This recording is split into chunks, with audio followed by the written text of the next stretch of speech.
नमस्ते प्रिय विद्यार्थियों। हम पढ़ रहे हैं हमारा पर्यावरण कक्षा 7 की जो भूगोल की पाठ्य पुस्तक है एनसीईआरटी बुक्स, और जिसके अंदर हम चैप्टर पढ़ रहे हैं 4 नंबर का चैप्टर वायु, जिसके बारे में हम कल पढ़ चुके हैं कि वायुमंडल क्या होता है, वायुमंडल का जो संगठन है वो क्या होता है, वायुमंडल का संगठन किन किन गैसों से मिलकर बना होता है, इसके बारे में कौन सी गैस का कितना प्रतिशत है, इसके बारे में हम पढ़ चुके हैं। आज हम पढ़ेंगे वायुमंडल की संरचना के बारे में। किसके बारे में पढ़ेंगे? आज हम पढ़ेंगे वायुमंडल की संरचना के बारे में।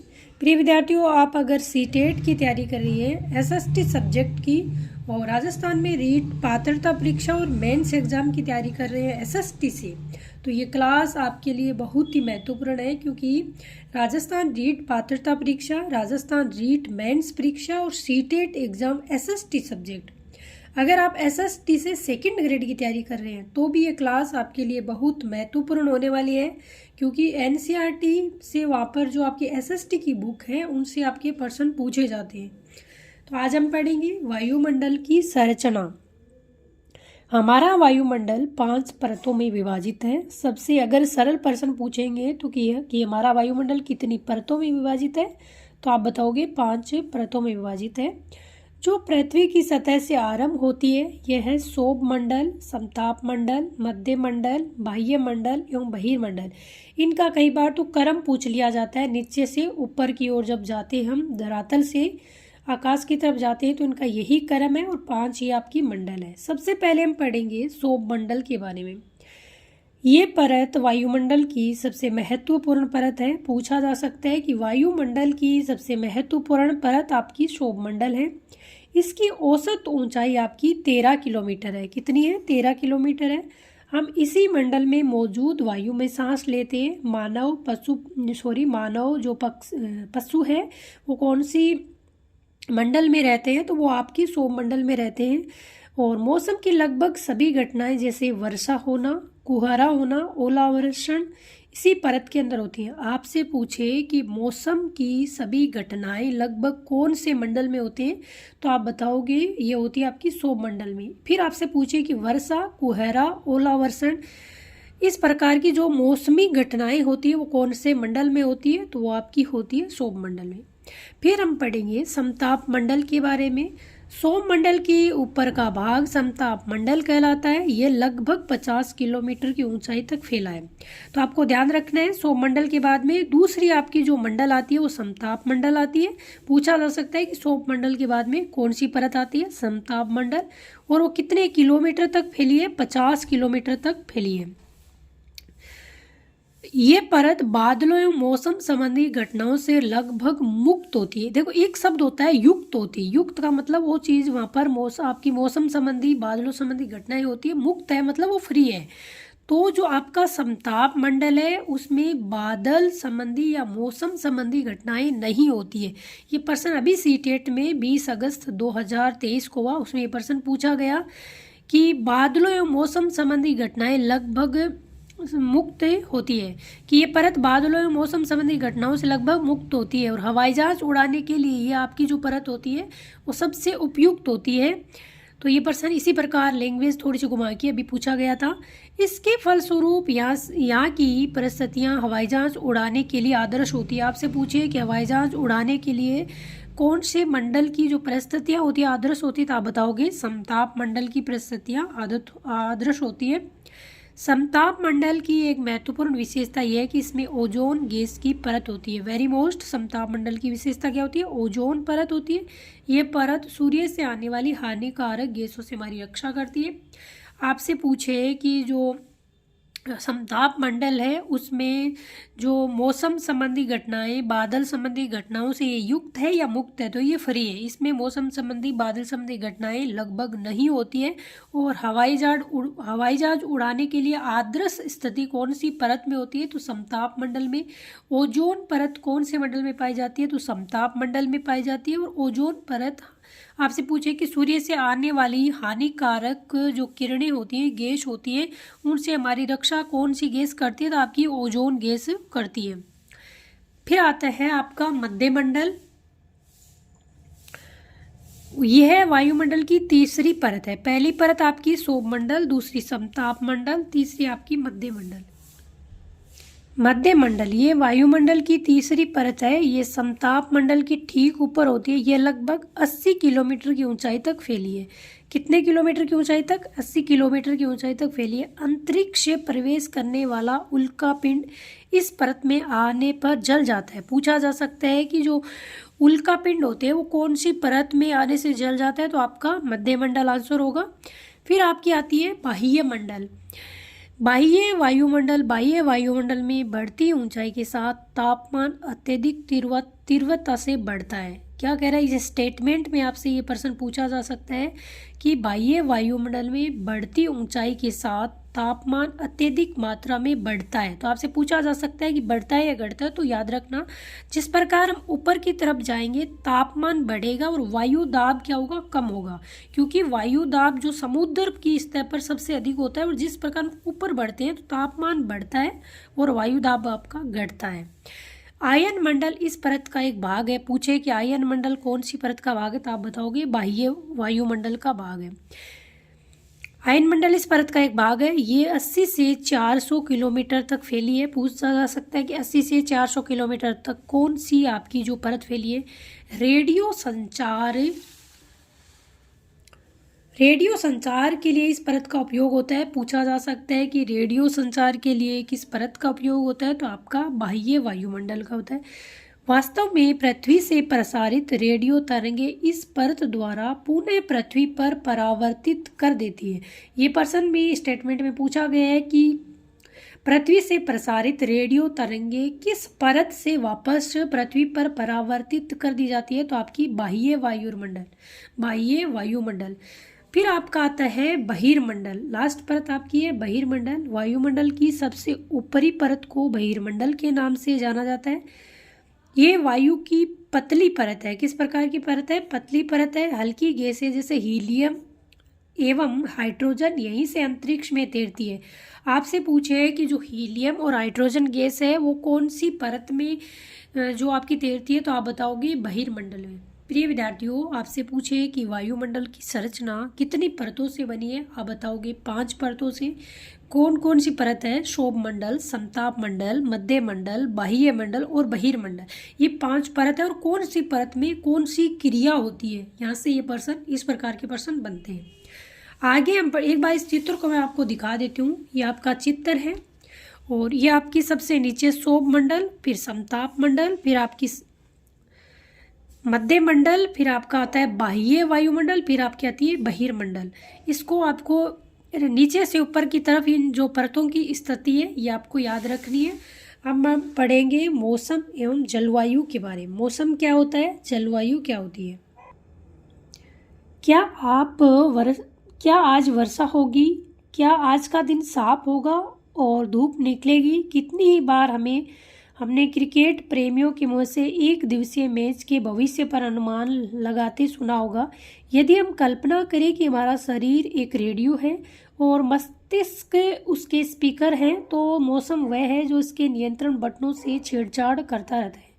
मौसम वायुमंडल की प्रत्येक घंटे तथा दिन प्रतिदिन की स्थिति होती है। क्या कह रहा है?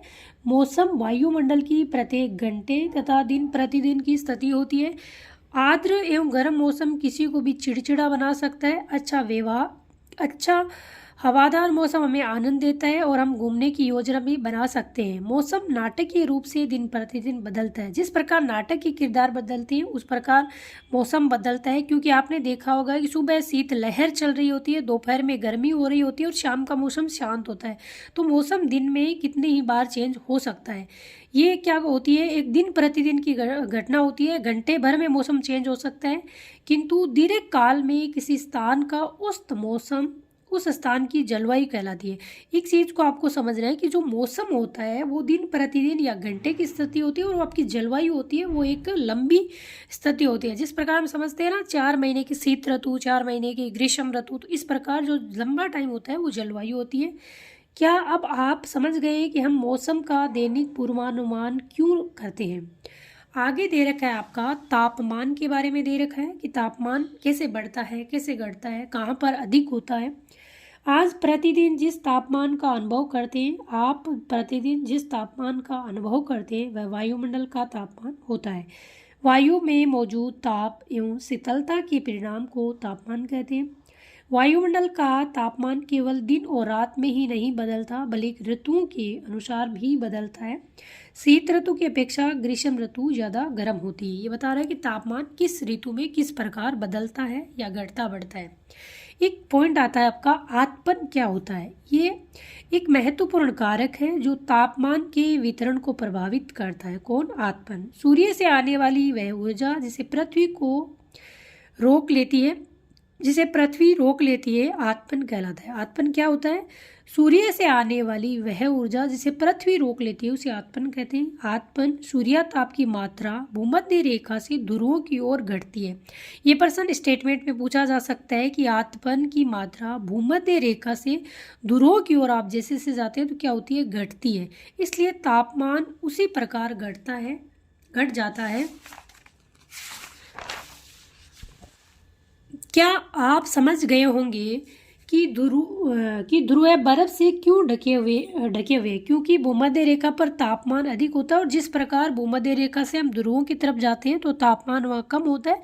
इसी प्रकार जो आपके ध्रुव होते हैं वो बर्फ से ढके होते हैं। यदि पृथ्वी का तापमान अत्यधिक बढ़ जाता है तो इतनी गर्म हो जाएगी कि यहाँ कुछ फसलें नहीं उग सकेगी। गाँव की अपेक्षा नगरों का तापमान अधिक होता है। दिन के समय में एसाफेल्ट से बनी सड़कें, धातु और कंक्रीट से बने भवन गर्म हो जाते हैं और रात के समय ऊष्मा मुक्त हो जाती है। नगर के भीड़ वाले ऊंचे भवन गर्म वायु को रोक लेते हैं जिससे नगरों का तापमान बढ़ जाता है। इसलिए बता रहा है कि गांव की अपेक्षा नगरों का तापमान ज़्यादा क्यों होता है। यहाँ पर एक फिर आपका दे रखा है वायु दाब क्या होता है। ये जानकर आपको आश्चर्य होगा कि वायु हमारे शरीर पर उच्च दाब के साथ बल लगाती है। किस प्रकार? उच्च दाब के साथ बल लगाती है, किंतु हम इसका अनुभव नहीं करते। ये इसलिए होता है क्योंकि वायु का दाब हमारे ऊपर सभी दिशाओं से लगता है। अगर एक दिशा से आपके ऊपर दाब लगे तो आपको महसूस होगा, परंतु क्या होता है? वायु दाब आपकी चारों दिशाओं से लगता है तो वो बैलेंस बना रहता है और हमारा शरीर विपरीत बल लगाता है। पृथ्वी की सतह पर वायु के भार द्वारा लगाया गया दाब वायु दाब कहलाता है। वायुमंडल में ऊपर की ओर जाने पर दाब तेजी से गिरने लगता है। ये देखना, आप इस लाइन को समझना। वायुमंडल में ऊपर की ओर जाने पर दाब तेजी से गिरने लगता है क्योंकि समुद्र की जो सतह होती है वहाँ पर वायु दाब सबसे अधिक होता है। समुद्र स्तर पर वायु दाब सर्वाधिक होता है और ऊंचाई पर जाने पर यह घटता है। ये ध्यान रखना, स्टेटमेंट में पूछा जा सकता है कि वायु दाब सबसे अधिक कहाँ होता है? समुद्र की सतह पर होता है। और जिस प्रकार समुद्र से हम ऊपर की ओर जाते हैं तो वहाँ पर आपका क्या होता है? वायु दाब घटता है, बढ़ता नहीं है, घटता है। वायु दाब का क्षैतिज वितरण किसी स्थान पर उपस्थित वायु के ताप द्वारा प्रभावित होता है। अधिक तापमान वाले क्षेत्रों में वायु गर्म होकर ऊपर उड़ती है। ये निम्न दाब क्षेत्र बनाता है। निम्न दाब बादल युक्त आकाश एवं नम मौसम के साथ जुड़ा होता है। पूछा जा सकता है आपका जो निम्न दाब होता है वो बादल युक्त होता है, आकाश एवं नम मौसम के साथ जुड़ा होता है। कम तापमान वाले क्षेत्रों की वायु ठंडी होती है जिसके फलस्वरूप ये भारी होती है। भारी वायु निमज्जित होकर उच्च दाब क्षेत्र बनाती है। उच्च दाब के कारण स्पष्ट स्वच्छ आकाश होता है।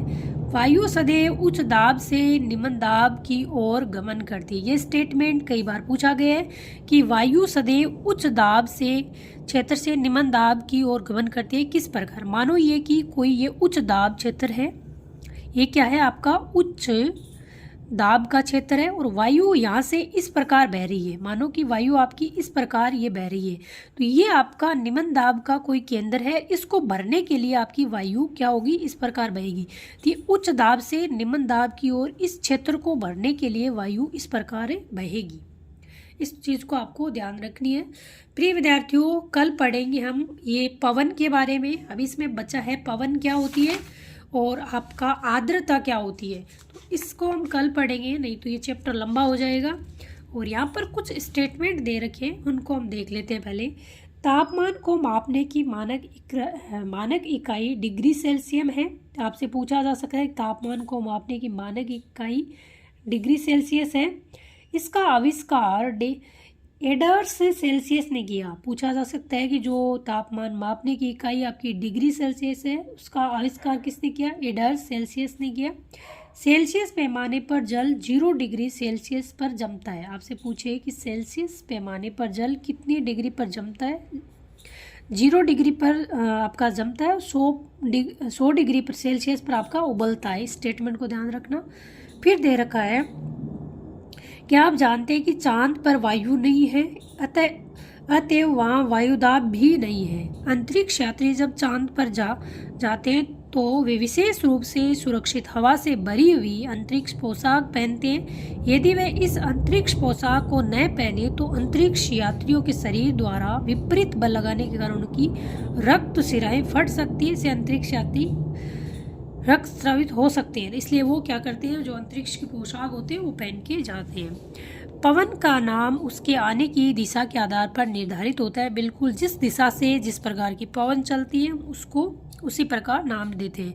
उदाहरण के लिए पश्चिम से आने वाली पवन को पश्चिम या पछुआ पवन कहते हैं। पूछा जाता है कि पछुआ पवन किसे कहते हैं, तो पश्चिम पवन को कहते हैं। प्रिय विद्यार्थियों, ये चैप्टर था 4 नंबर का, जिसका नाम है वायु। और कल हमने पढ़ा वायुमंडल क्या है, वायुमंडल का संगठन क्या है।